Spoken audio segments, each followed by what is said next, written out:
பெத்தேலில் தேவனை சந்தித்த பிறகு யாக்கோபின் வாழ்க்கை புதிய திசையை நோக்கி ஆரம்பித்தது. தேவன் தன்னுடன் இருப்பார் என்ற வாக்குத்தத்தத்துடன் அவன் நம்பிக்கையோடு தனது பயணத்தை தொடர்ந்தான். நாட்கள் கடந்தபின் யாக்கோபு ஹாரான் என்ற ஊருக்கு வந்தான். அங்கு ஒரு கிணற்றின் அருகே மேய்ப்பர்கள் நின்றிருந்தார்கள். அந்த சமயத்தில் ராகேல் என்ற இளம்பெண் தன் ஆடுகளைக் கொண்டு வந்தாள். அவள் லாபானின் மகள். லாபான் யாக்கோபின் மாமன். அவளை பார்த்தவுடனே யாக்கோபின் மனதில் ஒரு தனி மகிழ்ச்சி தோன்றியது.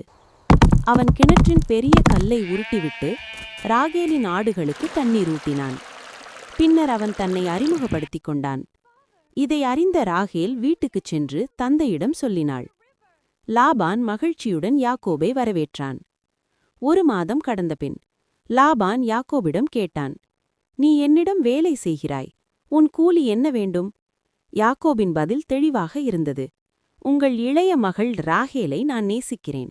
அவளை மணமுடிக்க 7 ஆண்டுகள் உங்களுக்காக வேலை செய்கிறேன்."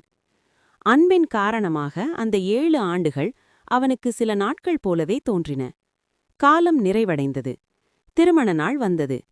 ஆனால் இரவு முடிந்தபின் யாக்கோபுக்கு அதிர்ச்சி காத்திருந்தது. அவனுடன் இருந்தது ராகேல் அல்ல, மூத்த மகள் லேயா.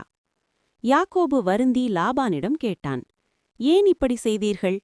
லாபான் சொன்னான், "எங்கள் நாட்டில் முதல்வரான பெண்ணை முதலில் திருமணம் செய்வது வழக்கம்." யாக்கோபு மறுபடியும் ஒப்புக்கொண்டான். இன்னும் 7 ஆண்டுகள் வேலை செய்து ராகேலையும் மணந்தான்.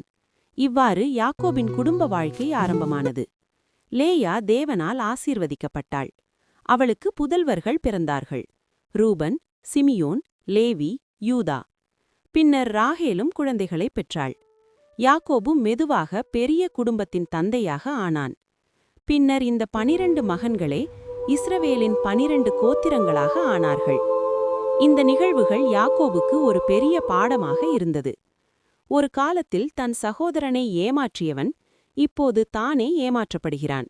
ஆனால் இந்த எல்லாவற்றிற்கும் நடுவில் தேவன் தனது திட்டத்தை நிறைவேற்றிக் கொண்டிருந்தார். பெத்தேலில் கொடுத்த வாக்குத்தத்தம் மெதுவாக நிறைவேறிக் கொண்டிருந்தது.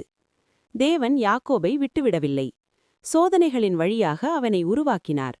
இவ்வாறு ஓடிக்கொண்டிருந்த மனிதன் தேவனால் தேர்ந்தெடுக்கப்பட்ட இஸ்ரவேலாக மாற்றப்படத் தொடங்கினான்.